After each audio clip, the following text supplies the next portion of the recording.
أعوذ بالله من الشيطان الرجيم أن تقولوا إنما أنزل الكتاب على طائفتين من قبلنا وإن كنا عن دراستهم لغافلين صدق الله العظيم. تاکہ تم یہ نہ کہہ سکو کہ جو کتاب اتری تھی وہ تو ان دو جماعتوں پر فرقوں پر تھی جو ہم سے پہلے تھے اور ہم کو ان کے پڑھنے پڑھانے کی کوئی خبر ہی نہ تھی. یہ سورہ انعام کی 157 نمبر کی آیت ہے اور اس کے ساتھ اگلی آیت بھی آئے گی. ان دونوں آیتوں میں پہلی بات تو یہ کہی گئی ہے کہ قرآن کریم کے آ جانے کے بعد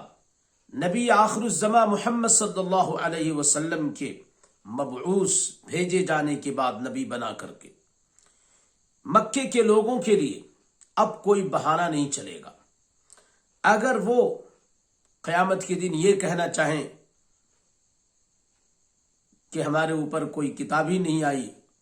جو کتاب اتری تھی تورات یا انجیل تو عربی میں وہ کتابیں نہیں تھیں اور ہماری زبان عربی تھی، اور یہ لوگ جن کے اوپر یہ کتابیں اتری تھیں وہ اپنی کتابوں کو پڑھنے پڑھانے کا اہتمام نہیں کرتے تھے، ان کی تبلیغ، ان کی پریچنگ، پروپیگیشن نہیں کرتے تھے. ہمیں تو کچھ پتہ ہی نہیں اس طرح کی کسی چیز کا، تو ہم کیسے ایمان لاتے؟ تو اب قرآن کریم آ چکا ہے جو عربی زبان میں ہے، تمہاری زبان میں ہے،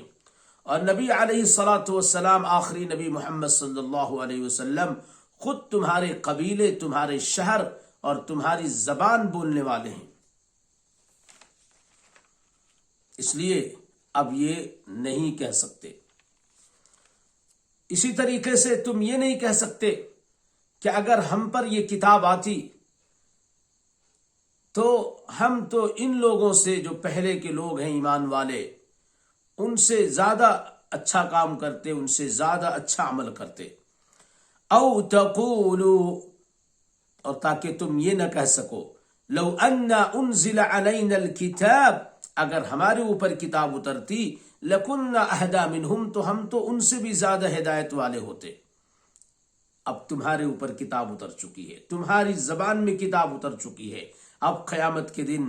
بہانہ نہیں چلے گا، تمہیں عذاب ہوگا، جہنم میں جانا پڑے گا. نہ تو جہنم میں جاتے وقت جن کو جہنم میں بھیجا جا رہا ہوگا اس وقت ہی کہہ سکتے، اور نہ مومنین سابقین کو انعام مل رہا ہوگا اس وقت تم یہ کہہ سکتے ہو. فقد جاءکم بینۃ من ربکم وہدی ورحمہ، اس لیے کہ اب تمہارے پاس اللہ کی کھلی ہوئی دلیل آ چکی ہے، اللہ کا کھلا ہوا ثبوت آ چکا ہے قرآن کریم کی شکل میں، جس میں ہر چیز کو کھول کھول کر بیان کر دیا ہے، کیا حلال ہے، کیا حرام ہے، کیا گمراہی ہے، کیا ہدایت ہے، کیا غلط ہے، کیا صحیح ہے. ساری چیزیں اللہ تبارک و تعالی نے بیان کر دی ہیں. رحمت ہے یہ کتاب، جو لوگ بھی اس پر عمل کریں گے ان کی زندگی دنیا اور آخرت میں اللہ کی رحمتوں سے مالا مال ہوگی. Allah subhanahu wa ta'ala will shower his mercy, peace and tranquility upon them in this world and the world hereafter. فَمَنْ أَظْلَمُ مِمَّنْ كَذَّبَ بِآيَاتِ اللَّهِ، اس کے بعد بھی اب جو لوگ اللہ پر ایمان نہیں لا رہے ہیں، اللہ کی آیتوں کو، قرآن کریم کو جھٹلا رہے ہیں، اللہ کے احکام کو جھٹلا رہے ہیں، وَصَدَفَ عَنْهَا، اور احکام کو قبول کرنے سے کترا رہے ہیں،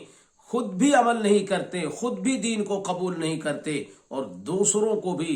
ان آیتوں سے، ان حکام سے، اس دین سے روکتے ہیں. سنجزی الذین یصدفون عن آیاتنا سوء العذاب، تو ہم جلد ہی ان لوگوں کو سخت عذاب دیں گے جو ہماری آیتوں سے کتراتے ہیں، خود بھی رکتے ہیں، عمل نہیں کرتے اور دوسروں کو بھی روکنے کی کوشش کرتے ہیں. بما کانوا یصدفون، اس کترانے، اس روکنے اور رکنے کے جرم میں اور اس جرم کی سزا میں انہیں ہم سخت سزا دیں گے. یہاں پہ یہ بات سمجھ لینی چاہیے ایمان والوں کو کہ جو لوگ دین کے کام کرنے والوں کو روکتے ہیں، اور وہ کہتے ہیں کہ دین تو محبوب ہے، بہت اچھی بات ہے دین کا کام کرنا، لیکن کام کرنے والوں سے نفرت کرتے ہیں، ان کو راستے سے ہٹانے کی کوشش کرتے ہیں۔ وہ یہ جان لیں کہ وہ دین کے کام کرنے والوں کو ڈسٹرب نہیں کر رہے ہیں، وہ دین کے کام کرنے والوں سے نفرت نہیں کر رہے ہیں، بلکہ دین کو ہی روک رہے ہیں۔ اس لیے ہم میں سے ہر ایک کو چوکنا رہنا چاہیے کہ ہمارے کسی بھی عمل سے اگر دین کا کام کرنے والا متاثر ہو رہا ہے تو ہم دین کو روک رہے ہیں۔